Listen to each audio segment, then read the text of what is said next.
pas sûre que je vais avoir les bons mots. Je suis pas certaine que j'ai tous les outils, mais je te crois. Puis je vais être là pour toi. Puis c'est toi qui décides. Si tu veux qu'on en parle, on va en parler.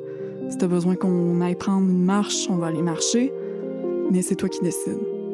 Puis peu importe ce que tu vas faire comme choix, tu peux compter sur moi, je vais être là.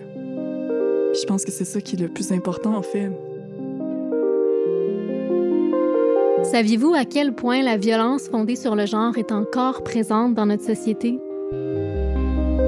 La plupart d'entre nous connaissent ou connaîtront une femme qui a été victime de violences physiques, sexuelles ou psychologiques. En tant qu'amis, cousins, cousines, collègues, voisins, voisines, qu'est-ce qu'on peut faire? Quoi dire, quoi ne pas dire?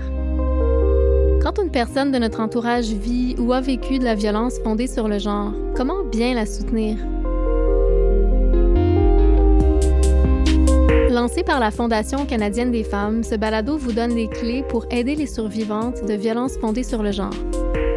Je me présente, Zoé Gagnon-Paquin. Découvrez avec moi les meilleurs moyens d'être de bons alliés. Dans cet épisode, je rencontre Mélanie Lemay.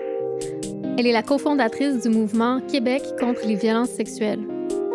Elle me confie de quelle manière, en tant que survivante d'agressions sexuelles, elle aurait aimé être écoutée. Ce balado contient des témoignages de violences fondées sur le genre. Soyez-en avertis.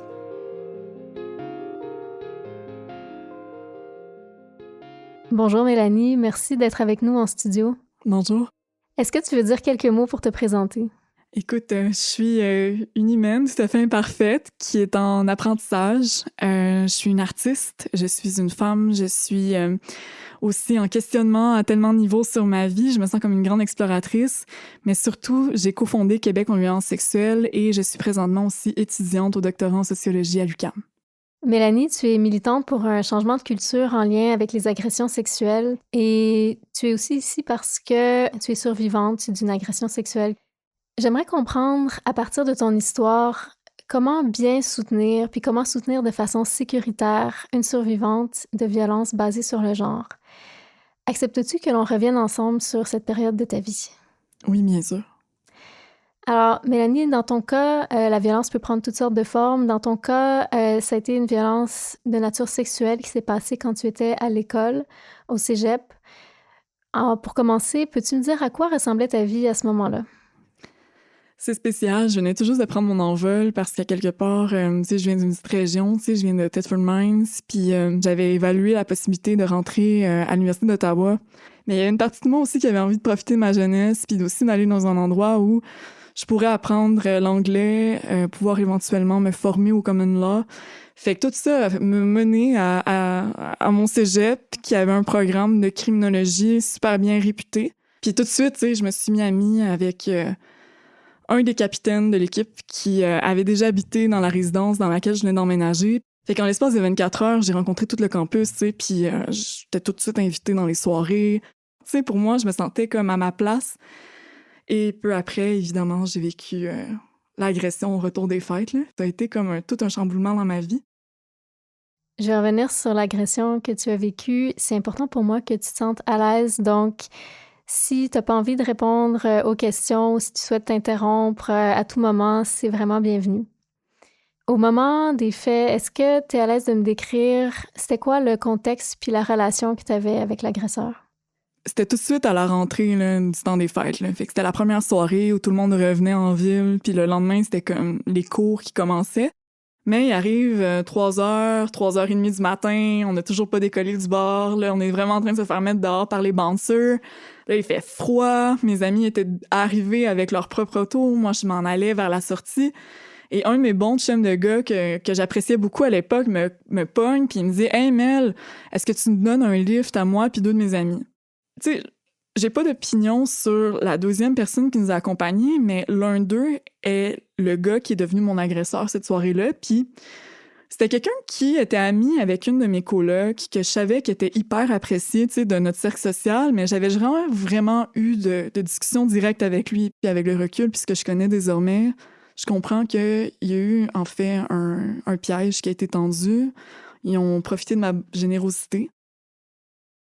Tu sais, comme on était vraiment en mode... on continue le party, puis comme on habitait tous en résidence, c'était facile d'aller frapper aux portes puis de tous se rassembler d'un coup, genre dans un appart. Le gars qui est devenu mon agresseur a proposé qu'on fasse l'after chez eux. Puis comme j'avais une amie proche qui était quand même relativement, puis une de mes colocs, amie avec lui, je me sentais en confiance. Fait que finalement, c'est comme ça que je me suis retrouvée dans son appartement à attendre que mes amis arrivent avec de l'alcool et d'autres amis, tu sais. Puis moi, je me disais, bon, ben c'est juste une opportunité d'apprendre à découvrir cette personne-là qui est quand même importante pour une de mes amies, tu sais. Puis c'est là où je réalise qu'en fait, j'ai été séquestrée, piégée, violée. Moi, j'ai pensé que j'allais mourir cette soirée-là. Ça a été d'une violence incroyable. J'ai encore la marque de ses ongles sur mon avant-bras. Fait que c'est comme un sentiment de trahison qui était tellement gros à avaler aussi que j'étais pas prête encore, je pense, quand j'étais encore dans ce contexte-là de violence. Tu sais, la raison pour laquelle il a été capable de passer à l'acte, c'est que pendant qu'il m'avait lancé sur le mur puis qu'il m'avait piégée, dans le fond, il avait réussi à saisir mes clés, genre. J'ai comme pris la ganse, je l'ai mis autour de mon cou, puis en me donnant genre un élan pour m'enfuir, il a réussi à me saisir par en arrière puis à donner un coup sec. Puis à ce moment-là, j'ai cru que mon cou allait casser, puis ça a tellement fait mal. J'ai même fait de la physio dans les années qui ont suivi, puis ça a fini par aboutir au fait qu'il avait réussi à déplacer une de mes vertèbres. Fait que j'avais vraiment une douleur aiguë intense pendant longtemps, aux épaules, au cou, tout. Et honnêtement, c'est quelque chose de troublant aussi, tu sais. Avant l'agression versus aujourd'hui, c'est fascinant les répercussions que ça a eu au niveau de mon dossier médical. Merci pour ta confiance puis ton partage. Le lendemain du viol, est-ce que les gens autour de toi pouvaient voir qu'il y avait quelque chose qui allait pas? Absolument. Parce que soudainement, la fille qui était le bout en train, qui dit tout le temps des niaiseries, qui est super joviale, écoute, elle est refermée sur elle-même, elle sourit plus, elle rit plus, elle fait plus de jokes, elle fond à vue d'œil. Moi, l'agression, mon corps l'a encaissé de A à Z. Tu sais, genre, je suis devenue anorexique, je dormais plus. C'était vraiment particulier. J'ai commencé aussi à faire des pertes de connaissances. Puis c'est comme si mon âme refusait de continuer de vivre dans la scène de crime, parce que c'est ça aussi une agression, tu sais, c'est un peu un meurtre de l'âme. J'ai découvert aussi avec le temps qu'il a fait plusieurs victimes, ce gars-là, en toute impunité, puis qu'il y avait certains gars dans l'équipe aussi qui le savaient, soit parce qu'ils ont daté par la suite certaines de ses victimes, ou soit parce que ils ont été témoins de certains comportements de sa part ou de son discours aussi à l'égard des femmes qui était quand même assez particulier. Puis tu sais, lui, il se croyait au-dessus de tout, là. Mélanie s'est rendue compte qu'elle était loin d'être seule. Et ça lui a permis de valider ce qu'elle ressentait. On prend un café et comme ça, subtilement, je fais juste glisser le nom de mon agresseur dans la conversation. Après avoir parlé de gars, puis que, tu sais, sa face a changé de couleur. Elle est devenue blanche, puis elle m'a regardée, puis j'ai même pas eu besoin qu'elle m'explique. Puis là, on s'est rendu compte, en fait, qu'il y avait le même modus operandi. Fait que moi, pour moi, à ce moment-là, quand elle m'annonce qu'elle a été victime de lui aussi, moi, j'avais pas besoin de plus à ce moment-là. J'étais juste comme, OK, je suis pas folle, tu sais. Puis si je file tout croche, puis que je dors plus, puis que je mange plus, c'est parce que ce gars-là, il est véritablement fucké, tu sais. Puis c'est parce que pour moi, c'était comme un peu, est-ce que je suis légitime d'être une victime? Parce que dans ma tête, je cadrais pas non plus au coche qu'on nous a enseigné de c'est quoi être victime. Je rentrais dans rien de ça. Fait que pour moi, c'était juste comme une trahison, tu sais, de me dire, voyons, qu'est-ce que j'ai fait mériter de vivre cette agression-là, tu sais. Fait que ça a été vraiment spécial. Mais de me faire valider que ce gars-là était effectivement un agresseur par une fille qui connaissait sa réputation, moi, ce coup, c'est tout ce que j'avais besoin. Il n'y a pas de bonne ou de mauvaise victime. La violence sexuelle peut se produire dans plusieurs contextes, parfois entre des personnes en relation amoureuse, dans les familles, au travail, entre amis et avec des étrangers. Et c'est là que j'ai découvert, en fait, que ce soir-là au bar, la fille à qui je me suis confiée, elle a été voir un des capitaines de l'équipe parce qu'elle vivait avec la culpabilité d'avoir rien dit précédemment, en disant « Hey, ce gars-là que vous aimez tellement, là, le meilleur receveur, là, c'est un agresseur. » Puis là, le capitaine, il l'a regardé, puis il a dit « Ben là, ça se peut pas, tu sais, t'es une menteuse. Toi, t'es une fille facile, t'as juste de justifier en ce moment en inventant n'importe quoi. T'as honte d'avoir couché avec lui, fait que t'essaies de monter une histoire qui est pas vraie. Puis c'est là où elle aurait dit « Non, c'est vrai, il a violé Mélanie aussi. » Fait que moi, c'est comme ça, dans le fond, puis c'est pour ça aussi que mon agresseur était autant énervé cette soirée-là, parce que je pense qu'il avait compris qu'il avait déjà perdu le contrôle, tu sais. Puis l'emprise aussi, tu sais, parce que souvent, c'est ça qui les fait carburer, c'est de sentir qu'ils ont le pouvoir sur quelqu'un, sur son silence. Puis c'est souvent un facteur aussi précipitant de stress ou de violence ou d'agression, justement. La communauté étudiante a appris que Mélanie avait été violée et que l'agresseur était un membre de l'équipe de football du cégep. Mélanie n'a pas choisi le contexte de cette révélation et elle n'a ensuite pas été soutenue par la direction du cégep. Toutes les personnes en situation d'autorité au cégep ont été au courant. Coach, prof, direction, responsable, directeur des résidences, tout le monde l'a su. Puis ça s'est fait là, en 2 secondes, parce que ce genre de nouvelles-là, c'est comme une bombe. Là, tout d'un coup, là, j'étais comme dérangeante. Là. On va tellement l'écœurer et l'intimider qu'elle ne voudra plus jamais remettre les pieds sur le campus. Puis le mot d'ordre était aussi qu'on voulait pas perdre le meilleur receveur parce qu'il fallait gagner le bol d'or. Fait que dans tout ça, j'ai dit, regarde, maman, je préfère pas mal plus construire mon avenir que regarder dans le passé. Surtout que j'avais déjà tenté une première fois de porter plainte à la police quand ça a éclaté dans notre milieu, là. Parce que là, soudainement, il y a des victimes qui ont commencé à me parler. J'ai découvert que j'étais pas toute seule. Fait qu'il y a eu une première fois où j'essayais d'appeler la police. Puis j'avais réussi à l'enregistrer pendant que je l'avais confronté sur l'agression, puis justement où il m'avait menacé. Puis c'est là justement où il m'a fait comprendre que sa carrière était de loin beaucoup plus importante que qui je suis en tant qu'humaine, tu sais, aux yeux de tout le monde dans l'institution. Fait que c'est ça. Fait que ça a été comme toute cette réflexion-là aussi où, quand j'ai tenté d'appeler la police la première fois, puis que le répondant au bout du fil m'a dit « Ben là, c'est-tu ton ex? Parce que si oui, ça serait vraiment bas d'essayer de te venger comme ça. » Moi, à ce moment-là, ça m'a tuée, tu sais. Mélanie n'a pas été la seule à ne pas être soutenue par la communauté collégienne. Elle s'en est rendue compte en voulant aider une amie à dénoncer son agression sexuelle. Fait que, dans le fond, ce qui s'est passé, c'est que j'accepte d'accompagner mon amie qui voulait protéger son autre amie, tu sais. Puis moi, ce qui m'a scié en deux, là, ça a été l'attitude de la directrice. La première chose qu'elle nous dit, c'est « Écoutez bien, là, ce gars-là, là, ce prof-là, c'est mon ami. Puis honnêtement, là, vous êtes des petites filles là, immatures, là, vous avez aucune idée de c'est quoi, finalement, les configurations possibles dans les couples. Puis moi, je vous le dis tout de suite, je vais rien faire parce que c'est des adultes, ils peuvent faire ce qu'ils veulent, comme ils veulent, puis moi, je m'en mêle pas. » À ce moment-là, là, je te jure, là, il y a comme quelque chose qui s'est connecté dans ma tête. Ils ont voulu étouffer l'affaire. Ils ont fait en sorte que ce prof-là ne puisse plus enseigner à des mineurs, mais il a continué de pouvoir garder son poste dans l'université qui partageait un peu le même campus. Puis là, ce qui s'est passé, c'est que, de façon complètement troublante, moi, j'ai reçu un courriel de la directrice qui m'a menacée en me disant qu'il allait avoir des répercussions sur mes études. Et comme de fait, le fait d'avoir voulu dénoncer le sexisme systémique, le corps professoral a reçu le mémo, puis parce que j'aurais fait perdre leur meilleur joueur et là, un de leurs profs préférés, ben dans le fond, ils n'ont jamais voulu en faire m'accommoder face à l'expérience horrible que j'ai vécue. J'ai reçu des menaces que j'allais perdre mon emploi de responsable aux résidences si, genre, je me responsabilisais pas sur mon attitude qui était complètement déraisonnable à leurs yeux. Puis c'est ce qui m'a emmené des années plus tard à cofonder Québec contre les violences sexuelles, puis de proposer en fait que ce genre de culture-là, qui est la culture du viol sur les campus, elle soit démantelée. Puis que dans le fond, genre, il y ait des mécanismes qui obligent les directions des universités et des cégeps à devoir déconstruire les comportements de violence qui existent dans leurs parties étudiants, dans les campus, de la part de profs, de membres du personnel. Toutes les survivantes ont une façon différente de réagir au trauma.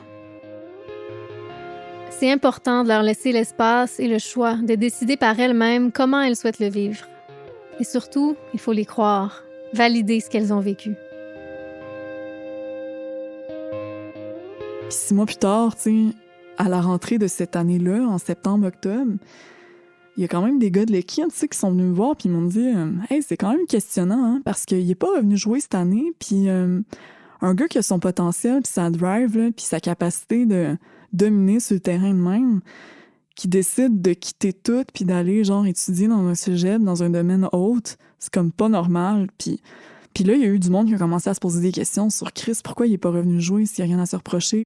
Fait que je me sentais un petit peu plus soutenue, fait que j'ai rappelé la police à ce moment-là, tu sais, puis l'opérateur au téléphone me dit tu sais, c'est vraiment triste ce qui t'est arrivé, là, mais tu réalises-tu que tu vas détruire sa vie si tu portes plainte? Puis écoute, il m'est arrivé genre une espèce de coïncidence là, comme incroyable qui m'a donné le courage de me dire OK, genre je suis une personne qui n'est pas souffrance, je fais l'expérience de la souffrance. Fait qu'une des premières choses qui m'a aidée, c'est les communautés en ligne. Parce qu'à ce moment-là, même si je savais que mon agresseur avait fait d'autres victimes et tout, le sentiment d'être seule au monde était tellement présent que de voir des témoignages sur Internet, puis des stratégies, puis d'être capable de mettre des mots sur ce que j'ai vécu, ça a été ça, en fait, mon premier soutien. Fait que les communautés en ligne sont hyper importantes.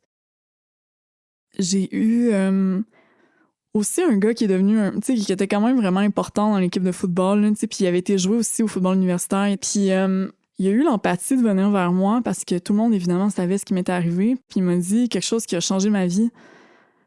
Il m'a dit, Mel, genre, c'est grave ce que t'as vécu, là, puis ça vaut la peine d'aller chercher de l'aide. Puis là, il m'a raconté, en fait, à quel point ça existait des ressources. Il m'a parlé de féminisme même, puis écoute, ce gars-là, tu le regardes, tu te dis, voyons donc, tu sais.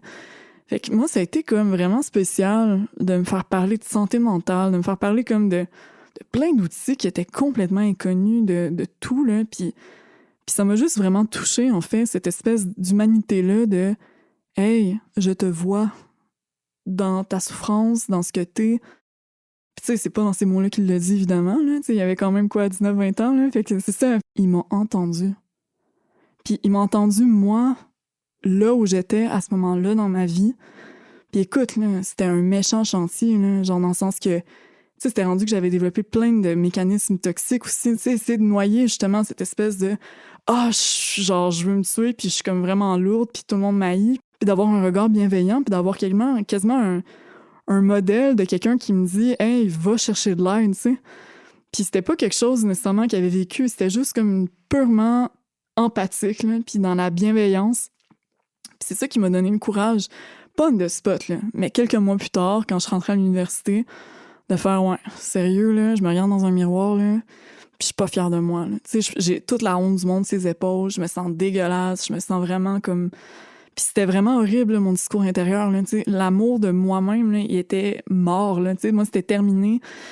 Fait que, tu sais, ça a été un gros cheminement, puis c'est comme ça que j'ai atterri pour la première fois dans un Calax, puis on m'a sensibilisé aux attitudes aidantes, tu sais, puis à cette nécessité-là, dans le fond, de ne pas donner de conseils, de juste accueillir l'autre, de ne pas le pousser à porter plainte ou à faire ci et ça, parce qu'on voit que dans certaines communautés ou dans certains milieux, des fois, la meilleure solution, c'est de ne pas en parler aussi.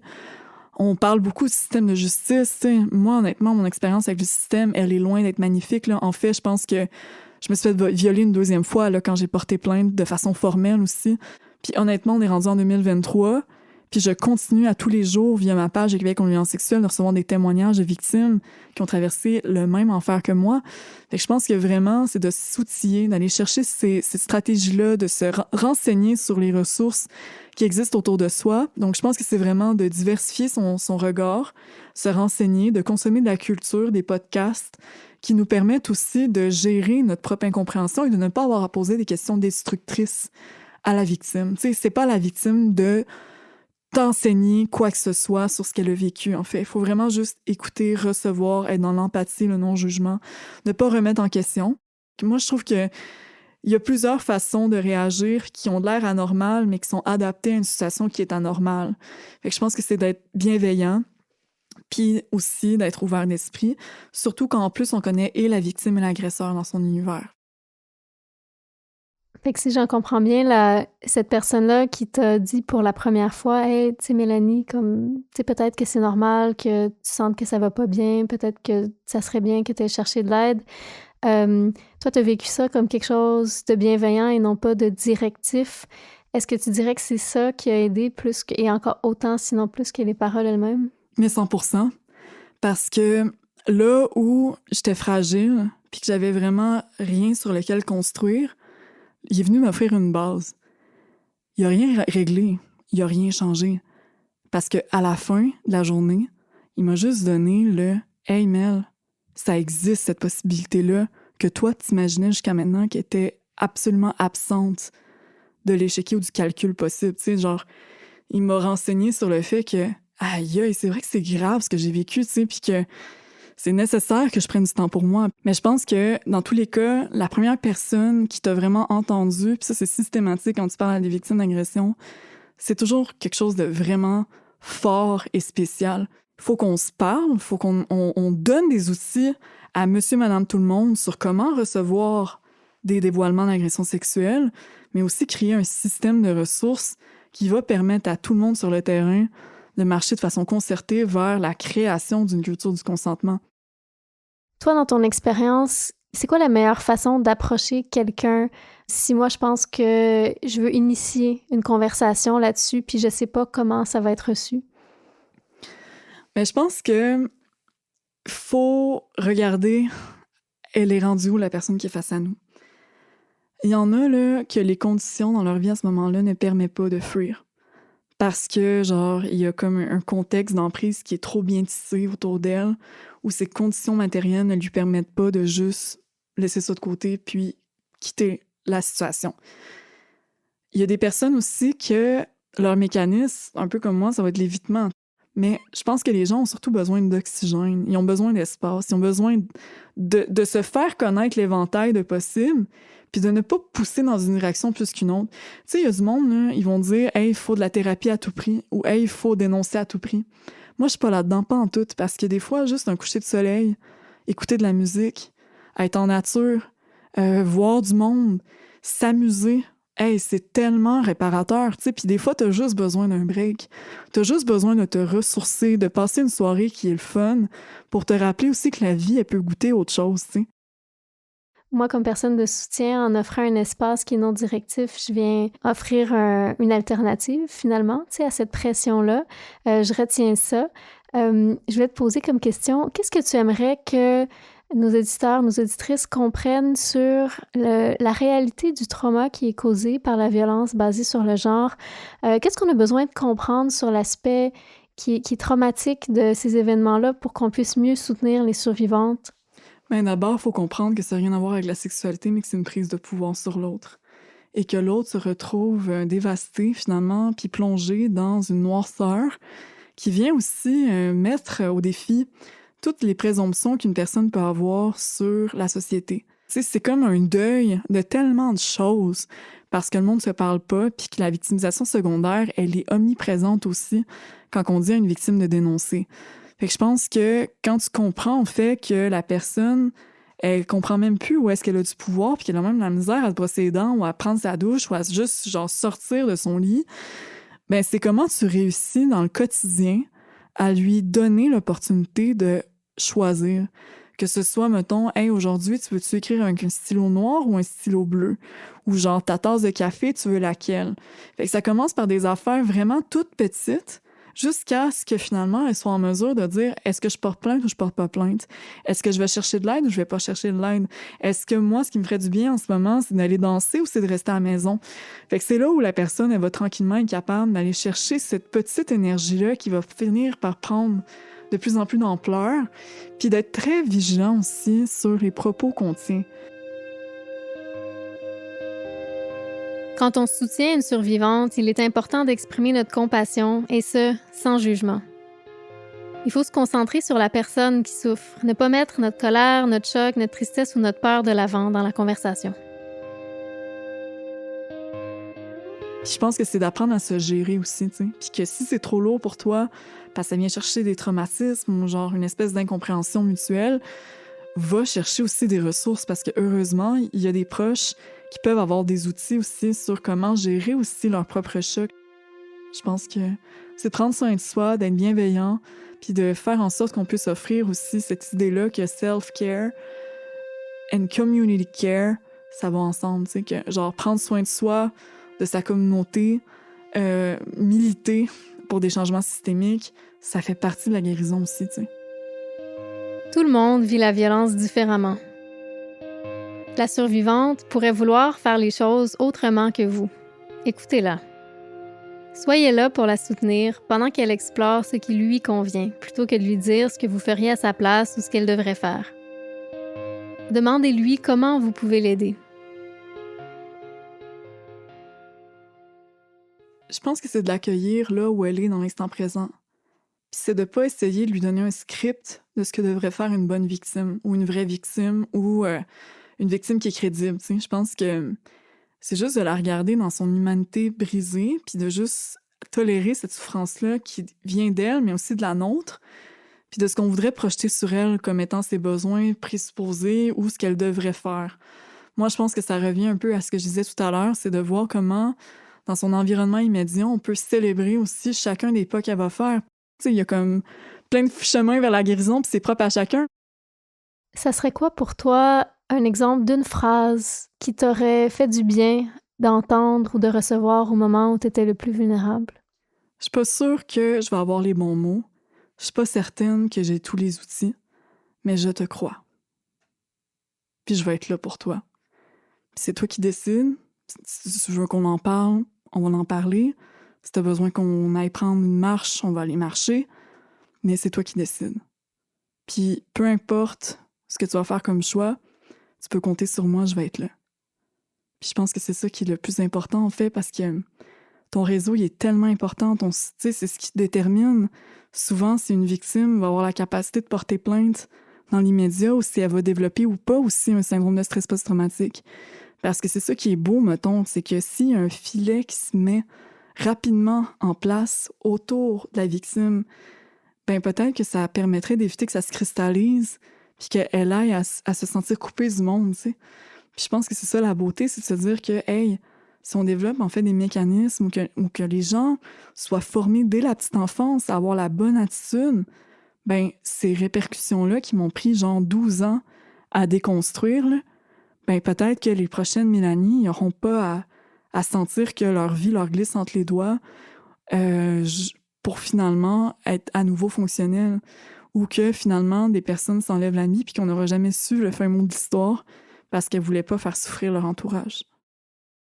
En terminant, Mélanie, où en es-tu aujourd'hui dans ton processus, dans ton parcours de guérison? Qu'est-ce qui t'a aidé et soutenu? C'est d'accepter que c'est pas linéaire.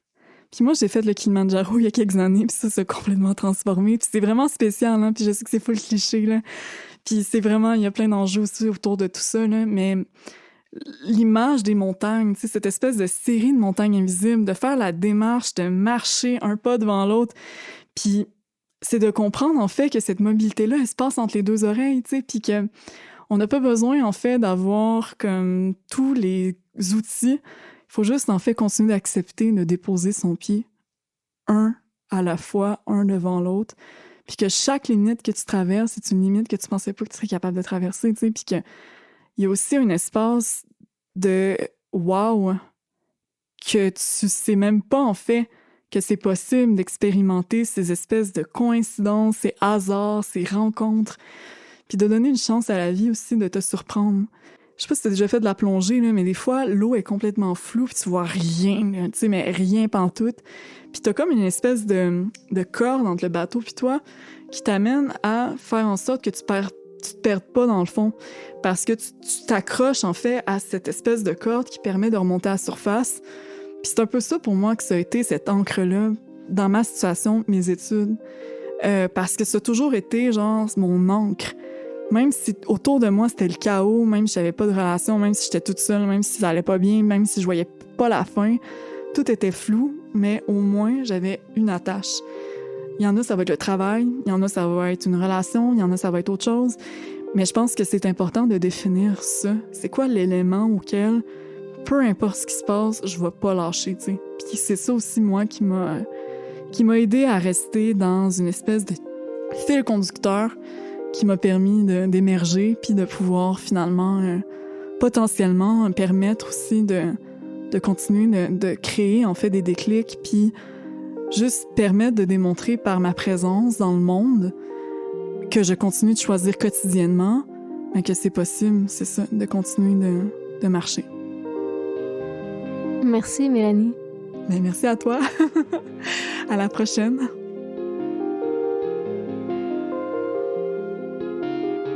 Pour me préparer pour le projet Balado et pour m'outiller sur comment répondre à un appel à l'aide, j'ai utilisé les ressources en ligne de la Fondation canadienne des femmes. Vous aussi, vous pouvez apprendre comment aider, participer au parcours d'apprentissage et suivre le mini-cours en ligne qui est disponible gratuitement pour vous sentir en confiance et prêt à soutenir quelqu'un dans votre vie. Lorsque vous savez comment réagir aux signes d'abus, vous pouvez changer l'histoire. Passez à l'action en vous rendant à l'adresse répondre-à-l'appel-à-l'aide.ca.